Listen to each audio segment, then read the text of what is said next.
Hello students, मैं हूं राजा बाबू और आप देख रहे हैं अपना प्यारा सा channel physics and mathematics master. आज मैं आप लोगों को एमएससी फिजिक्स स्टैटिस्टिकल फिजिक्स का एक टॉपिक कराने जा रहा हूं। ये बहुत ही इम्पोर्टेंट टॉपिक है। टॉपिक का नाम है Maxwell Boltzmann distribution function. Statistical physics के जितने भी डेरिवेशन है, इंपॉर्टेंट डेरिवेशन है, उन सबको करने से पहले ये डेरिवेशन आपको जानना बहुत जरूरी है। इसको समझे बगैर बाकी कोई भी डेरिवेशन समझना आसान नहीं है। इसलिए सबसे पहले हम समझेंगे मैक्सवेल बोल्ट्जमैन डिस्ट्रीब्यूशन फंक्शन। इसको एमडी डिस्ट्रीब्यूशन लॉ भी कहते हैं, मैक्सवेल के नाम से भी जानते हैं और मैक्सवेल बोल्ट्जमैन दोनों के नाम से भी जानते हैं। तो आइए समझते हैं। ये एक फंक्शन हमें इसमें डिराइव करना है। वो फंक्शन ये बताएगा कि कोई सिस्टम है, उस सिस्टम में बहुत सारे पार्टिकल्स हैं और उनकी डिफरेंट डिफरेंट एनर्जीज है। तो कितने पार्टिकल्स की एनर्जी कितनी है या इतनी एनर्जी वाले कितने पार्टिकल्स हैं, उसका एक एक्सप्रेशन डिराइव किया गया। उसी को मैक्सवेल बोल्ट्जमैन डिस्ट्रीब्यूशन फंक्शन कहते हैं। तो आइए सबसे पहले क्या लिखेंगे हम, late us consider a system of similar but distinguishable n particles. हमें एक सिस्टम कंसीडर करना है, उसमें टोटल कितने पार्टिकल्स हैं, n पार्टिकल्स हैं। और उस n पार्टिकल्स में जो है वो सिमिलर तो हैं, मतलब एक जैसे ही हैं, लेकिन उनको हम आइडेंटिफाई कर सकते हैं कि ये वाला ये पार्टिकल है, ये वाला पार्टिकल है। यानी उनको अलग अलग नाम से हम जान सकते हैं, आइडेंटिफाई कर सकते हैं पार्टिकल्स को।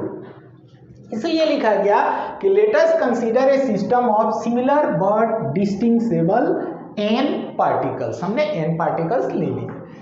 अब the system is divided into k cells. जैसे आपके सामने ये एक सिस्टम मैंने बना दिया है, इसके अंदर पार्टिकल्स हैं और इनको k सेल्स में डिवाइड कर दिया गया है। ये फर्स्ट सेल है, ये सेकंड सेल है, ये थर्ड सेल है, ये fourth, fifth, six, seventh, eighth cell है, ये ith सेल है और ये लास्ट kth सेल है। जो फर्स्ट सेल है मान लेते हैं उसमें n1 पार्टिकल्स हैं, सेकेंड सेल में n2 पार्टिकल्स हैं, थर्ड सेल में n3 पार्टिकल्स हैं। ऐसे ये बहुत सारे सेल्स में पूरे सिस्टम को हमने डिवाइड कर दिया है। ith सेल में ni पार्टिकल्स हैं और kth सेल में nk पार्टिकल्स हैं।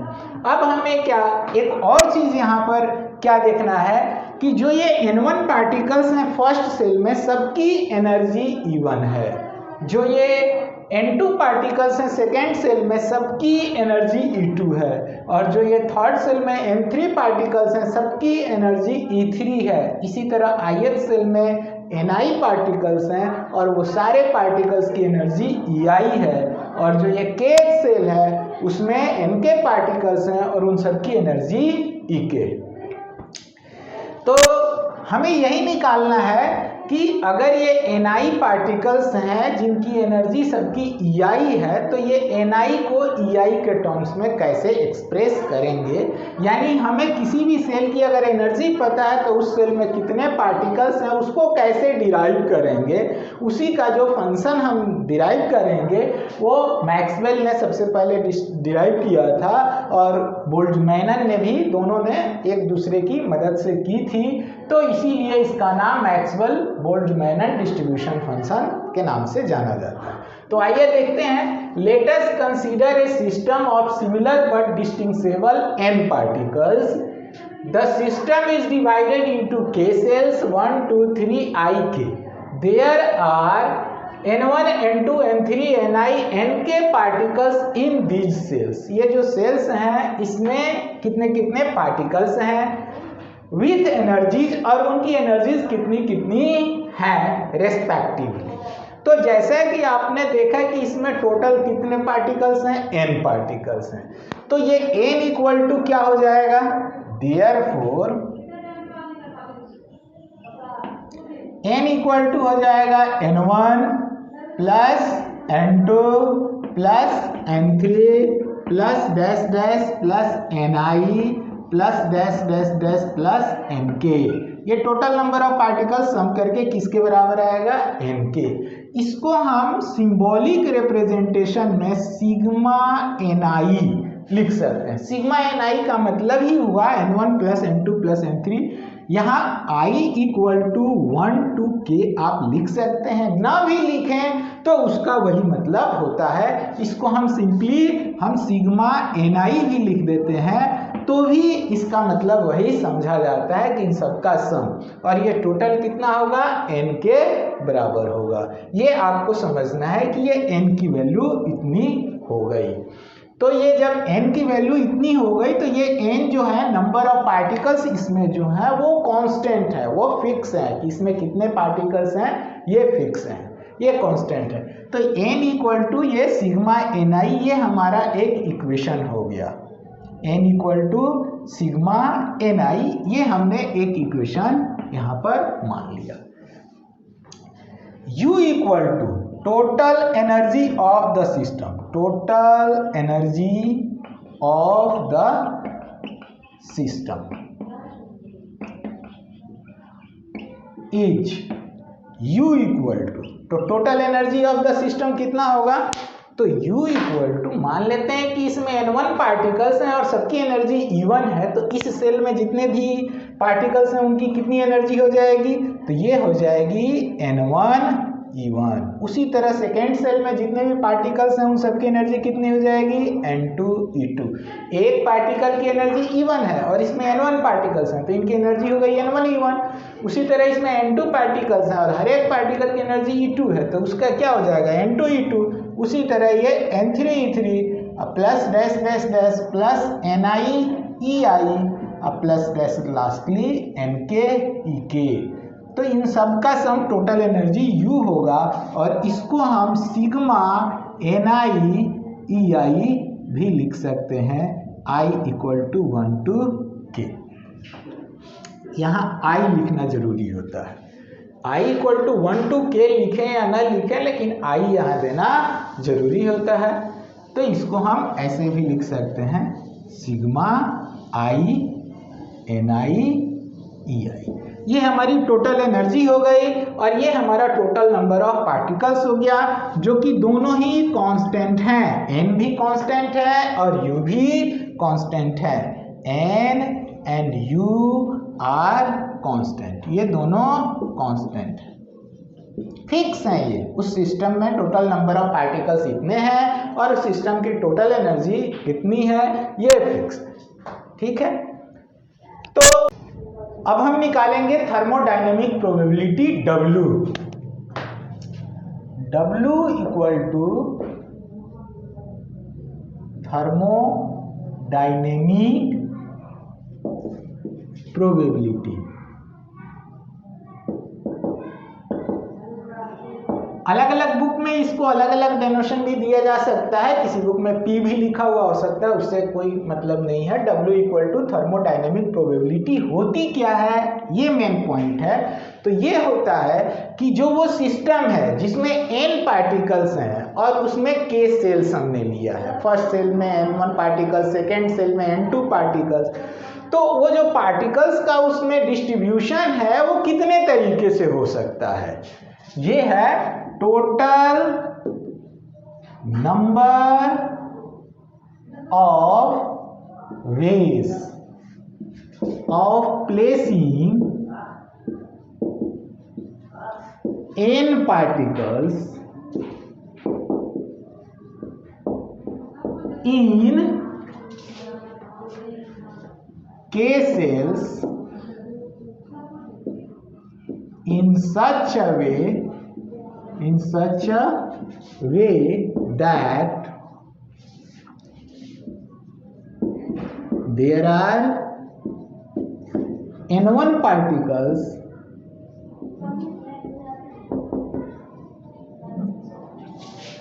in the first cell, N2 particles in the second cell,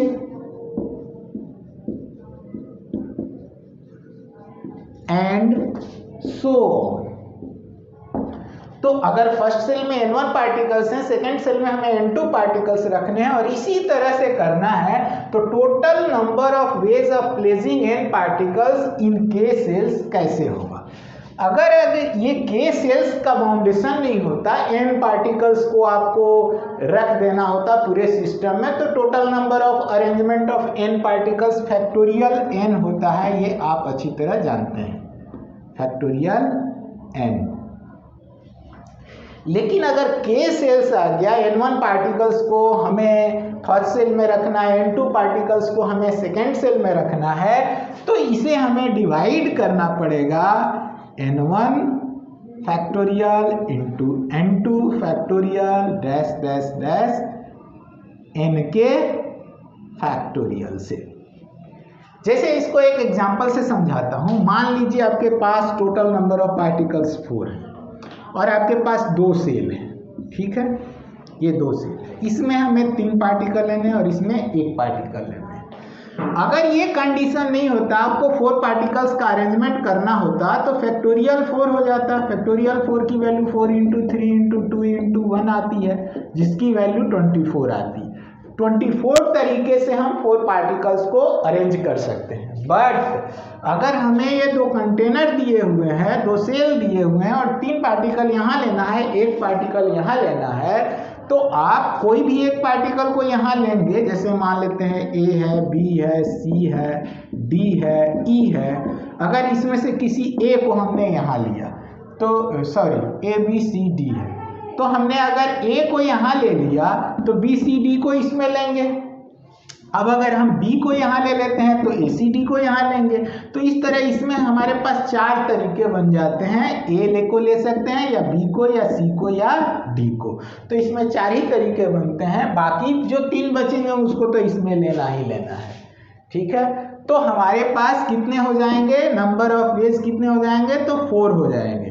तो इसको कैसे निकालेंगे, तो total factorial 4 divided by factorial 3 factorial 1। तो ये फैक्टोरियल 4 फैक्टोरियल 3 और फैक्टोरियल 1 से डिवाइड करके क्या आएगा, 4 फैक्टोरियल 4 इंटू 3 फैक्टोरियल होता है, 3 फैक्टोरियल 1 फैक्टोरियल तो 1 ही होता है, तो ये 4 हो जाएगा। तो जब 2 कंटेनर की बात आ गई, तो फिर इसमें उनको आपस में कितने तरीके से अरेंज कर रहे हैं वो हम कंसीडर नहीं करेंगे, और जिसके कारण इसमें जितने नंबर ऑफ पार्टिकल्स हैं वो आपस में जितने तरीके से अरेंज हो सकते हैं उससे वो डिवाइड हो जाता है। तो K सेल्स में n पार्टिकल्स को, जहां n1 पार्टिकल्स को फर्स्ट सेल में रखना है, n2 पार्टिकल को सेकेंड सेल में रखना है, तो उसके जो नंबर ऑफ वेज होंगे वो निकालने का, ये आपका परम्यूटेशन कॉम्बिनेशन चैप्टर में आप 11th क्लास में ये पढ़े होंगे, उसी तरीके से ये निकाला जा रहा है।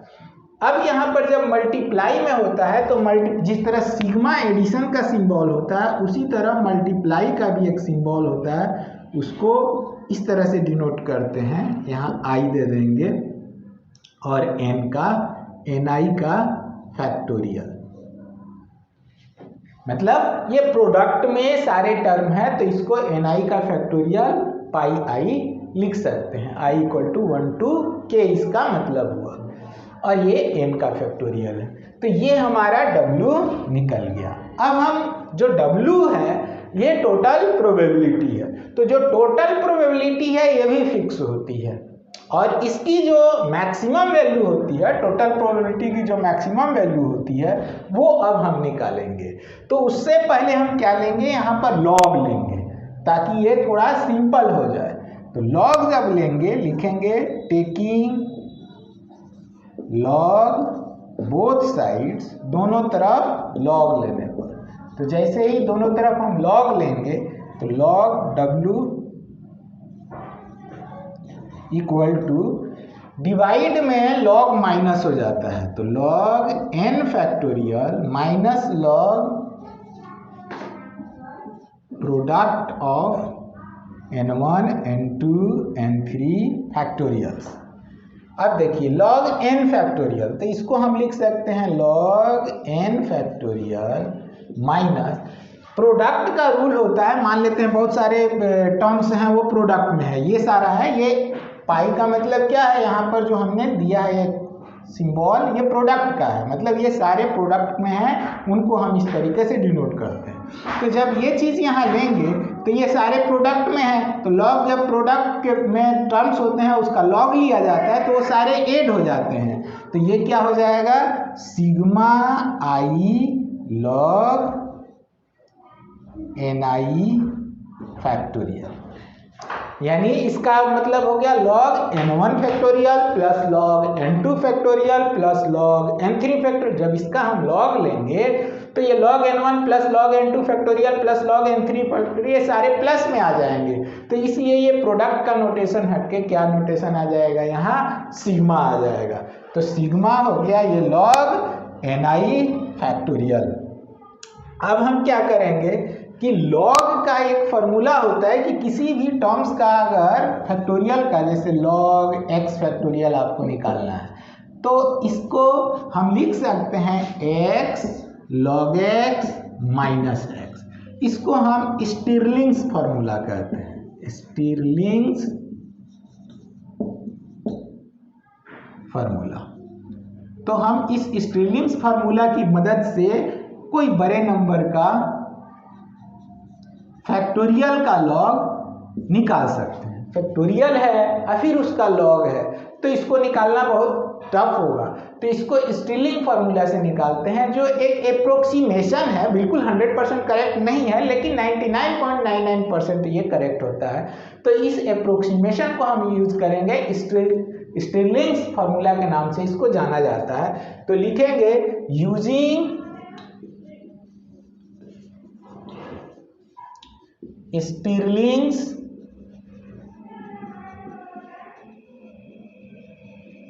फार्मूला वी गेट, या फिर स्टिरलिंग्स अप्रोक्सीमेशन भी कह सकते हैं।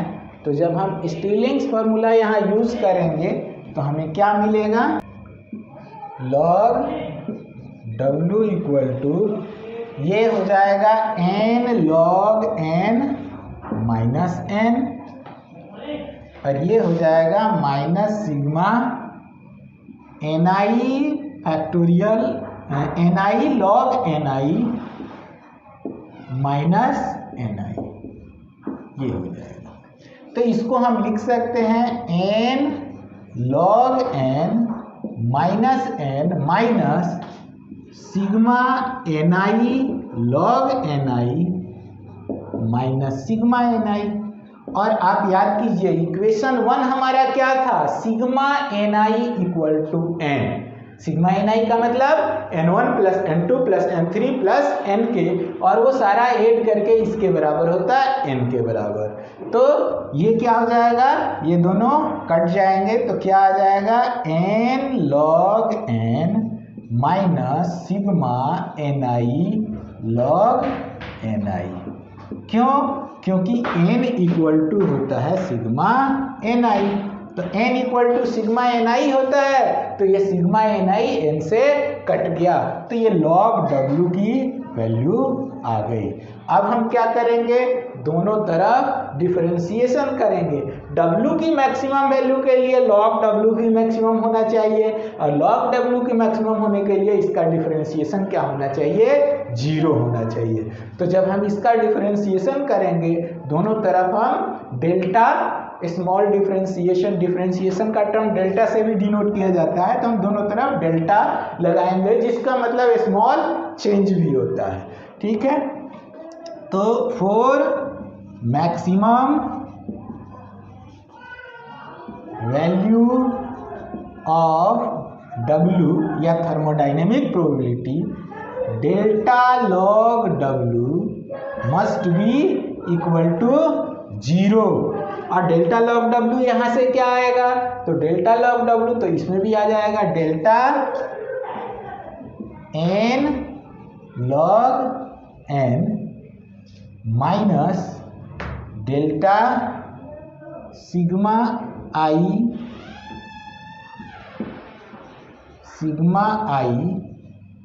सॉरी, इसके बाद आ जाएगा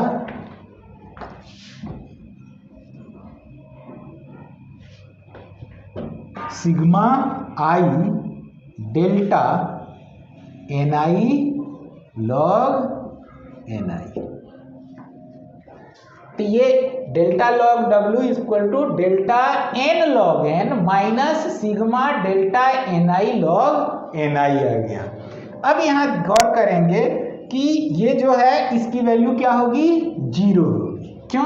क्योंकि फॉर मैक्सिमम वैल्यू ऑफ हमने W लिया है, तो W के मैक्सिमम वैल्यू के लिए log W ही मैक्सिमम होना चाहिए, और log W मैक्सिमम तब होगा जब उसमें स्मॉल चेंज जो हम लेंगे वो इक्वल टू 0 होगा। क्योंकि डिफरेंशिएशन में ही होता है, dy by d x equal to 0 करते हैं, तो dy by d x equal to 0 का मतलब हुआ dy इक्वल टू 0, यानी इसमें स्मॉल चेंज क्या होगा, 0 होगा। तो जब इसमें स्मॉल चेंज इक्वल टू 0 होगा तो एक और बात यहाँ पर सामने आपके आ रही है कि जो ये डेल्टा n log n है, n तो कांस्टेंट है, पहले ही बताया जा चुका है कि टोटल नंबर ऑफ पार्टिकल्स और टोटल एनर्जी कांस्टेंट है, तो कांस्टेंट में चेंज क्या होगा, 0 होगा। तो ये क्या हो जाएगा कि delta, this implies that 0 minus sigma i delta ni log ni equal to 0। ये भी 0 हो गया। अब आइए इसको सॉल्व करते हैं।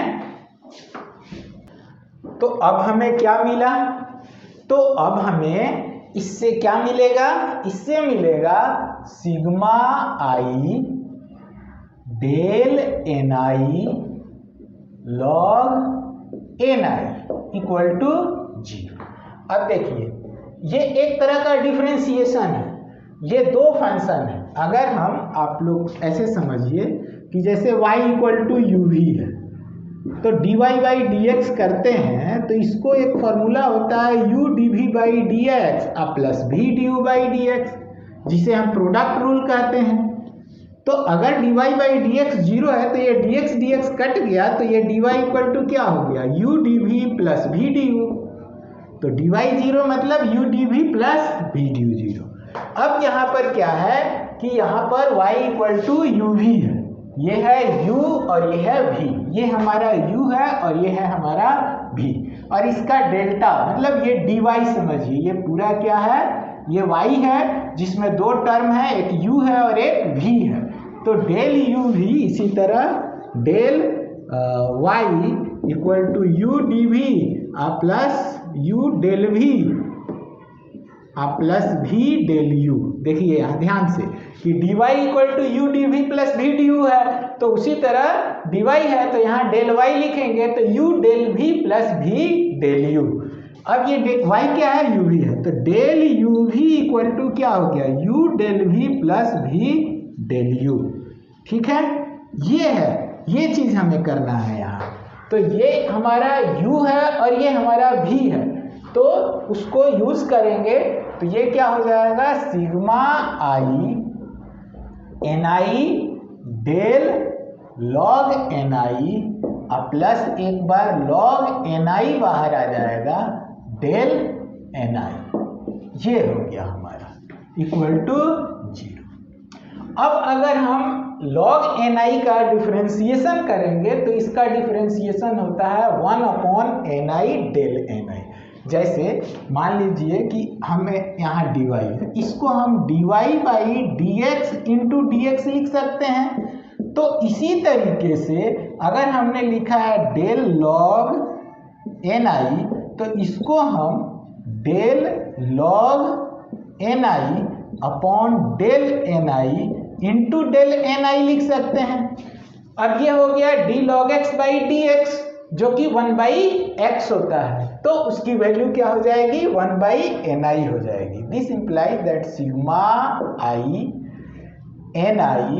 ये डेल log ni जो है ये हो जाएगा 1/ni डेल ni। यहां से देखिए del log x by d x क्या होता है, 1/x होता है, ये 1/ni डेल ni हो गया। डेल log ni था तो डेल log ni को हम del log ni upon del ni into del ni लिख सकते हैं। अब इससे क्या होगा कि ये dy बाई डी एक्स के, ये d log x by d x के फॉर्म में आ गया, तो d log x by d x equal to 1/x होता है, तो ये 1/ni हो गया। तो ये 1/ni और ni कट जाएगा और ये डेल ni हो गया, अब plus log ni del ni equal to 0। अब देखिए ये कट गया तो ये क्या आ गया, सिग्मा i डेल ni और plus sigma i log ni del ni equal to 0। अब अगर हम डेल ni की बात करें, इसमें सिग्मा है तो ये डेल अगर बाहर ले लें तो ये क्या आ जाएगा, del sigma i ni plus sigma i log ni del ni equal to 0। अब ये डेल, ये ni का सम जो है टोटल, ये कैपिटल N होता है, plus sigma i log ni del ni equal to 0। n तो कांस्टेंट है तो इसका स्मॉल चेंज 0 होगा, तो ये क्या आ गया, 0 plus sigma i log ni del ni equal to 0। तो ये आ गया हमारा sigma i log ni del ni equal to 0। ये हमारा फाइनल इक्वेशन आ गया। This implies that sigma i log ni del ni equal to sigma i log ni del ni equal to 0। एक इक्वेशन ये आया और दो इक्वेशन हमारे पास पहले से आ चुका है, n इक्वल टू कॉन्स्टेंट से और एक u इक्वल टू कॉन्स्टेंट से। तो n इक्वल टू कॉन्स्टेंट से हमारा सिग्मा ni था और u इक्वल टू कॉन्स्टेंट से सिग्मा ui ei था। उन तीनों इक्वेशन की हेल्प से अब हम मैक्सवेल बोल्ट्जमैन डिस्ट्रीब्यूशन फंक्शन को डिराइव कर लेंगे। तो ये इक्वेशन हमारा 3 हो गया एंड फ्रॉम इक्वेशंस 1 एंड 2 जो हमारा फर्स्ट एंड सेकेंड इक्वेशन था, तो फर्स्ट एंड सेकेंड इक्वेशन से हम क्या निकालेंगे यहाँ, तो फर्स्ट और सेकेंड जो हमारा इक्वेशन था वो था कि n equal to sigma ni जो कि कांस्टेंट है, तो इससे हमारा क्या निकल जाएगा, del n equal to sigma del ni। तो अगर ये n कांस्टेंट है तो उसमें स्मॉल चेंज क्या होगा, 0 होगा। n equal to sigma ni ये इक्वेशन 1 में हमारा आया था, दोनों तरफ अगर स्मॉल चेंज लेंगे del n equal to sigma del ni, तो ये डेल n की वैल्यू 0 होगी क्योंकि ये कांस्टेंट है, तो इसलिए sigma del ni equal to क्या हो गया, 0 हो गया। तो ये sigma del ni equal to 0 हो गया। ये एक नया इक्वेशन यहाँ हमें मिल गया कि sigma del ni equal to 0। And हमने ये भी देखा था कि टोटल एनर्जी जो थी वो सिग्मा ei ni थी। तो इसमें भी अगर स्मॉल चेंज लें डेल्टा u, तो ये क्या आ जाएगा, sigma i del ei ni। तो ये भी क्या होगा, इक्वल टू 0 होगा।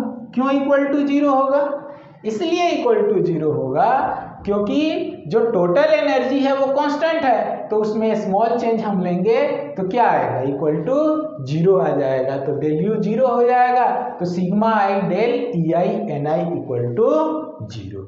अब हम क्या करेंगे कि इस इक्वेशन में अल्फा से मल्टीप्लाई करेंगे और इस इक्वेशन में बीटा से, और फिर ये इक्वेशन 3 में इन दोनों को ऐड कर देंगे। अगर हम इस इक्वेशन को 4 मान लें और इस इक्वेशन को 5 मान लें, तो multiplying equation 4 by alpha and equation 5 by beta and then adding them to equation 3 we get multiplying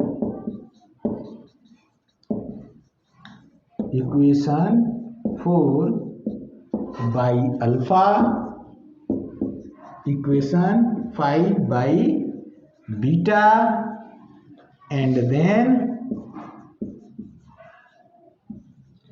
adding them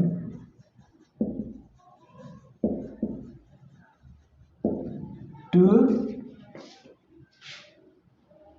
equation 3 we get। अब यहाँ देखेंगे ये जो अल्फा और बीटा है इनको लैग्रांजेस मल्टीप्लायर कहते हैं और इनके बारे में मैं अलग वीडियो में समझाऊंगा। आप बस यहाँ याद रखें कि इसको हमें अल्फा से मल्टीप्लाई कर देना है और इसको बीटा से मल्टीप्लाई कर देना है। जैसे ही इसमें अल्फा से मल्टीप्लाई करेंगे ये क्या आ जाएगा, सिग्मा अल्फा डेल्टा एन आई। इसमें बीटा से मल्टीप्लाई कर देंगे सिग्मा आई ई आई बीटा ई आई डेल्टा एन आई। आप कहेंगे कि ये डेल्टा ई आई एन आई है, डेल्टा एन आई डेल्टा उधर कैसे चला गया?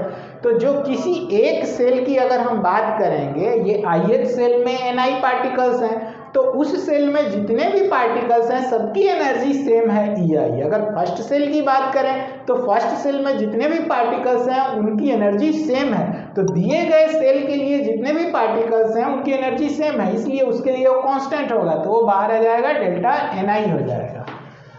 तो इसमें बीटा से हमने मल्टीप्लाई कर दिया, फिर इस इक्वेशन को ऐड कर दिया plus sigma i log n i del n I equal to क्या हो गया, जीरो।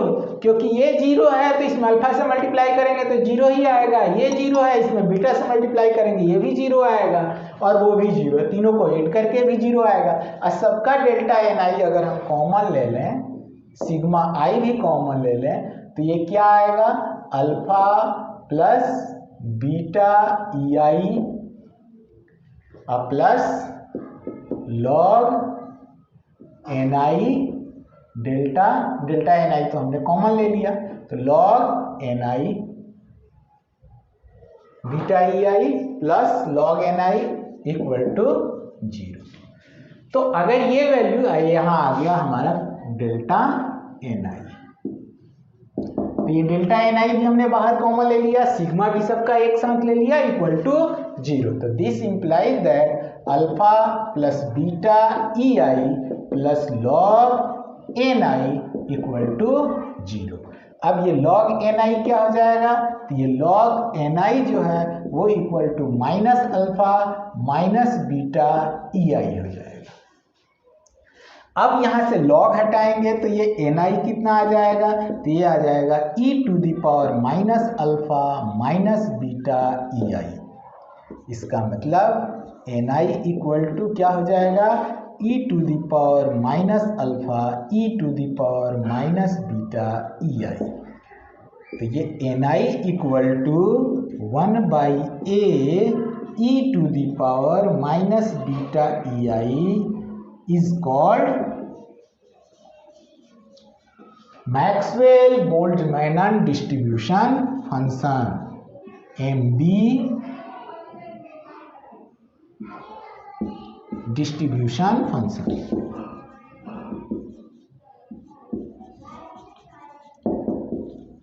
ये हमारा MB डिस्ट्रीब्यूशन फंक्शन डिराइव हो गया।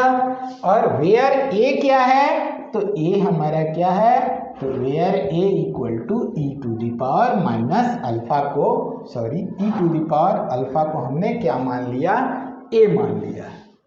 ई टू द पावर जो अल्फा की वैल्यू है उसको हमने यहाँ ए मान लिया। तो ये हुआ complete derivation of Maxwell Boltzmann distribution function. और ये जो डेरिवेशन है इसको जब आप समझ लेंगे अच्छे से तो इसके बाद की जो वीडियोज है वो समझ में आएगी। अब जो नेक्स्ट वीडियो आपके सामने आएगा वो आएगा पार्टीशन फंक्शन। पार्टीशन फंक्शन के बारे में बहुत सारे एग्जाम्स में क्वेश्चन आते हैं। Nalanda open university MSc physics part 1 paper 4 है स्टैटिस्टिकल फिजिक्स। उस पेपर 4 में पार्टीशन फंक्शन का डेरिवेशन जो है वो लगभग हर बार आता है और वो आना ही आना है। ठीक है, तो नेक्स्ट वीडियो मेरा पार्टीशन फंक्शन पर ही होगा। तो तब तक के लिए thank you for watching my video. और वीडियो अच्छी लगी हो तो इसको लाइक, शेयर और सब्सक्राइब जरूर करें और ज़्यादा से ज़्यादा दोस्तों में इसे शेयर करें। Thank you.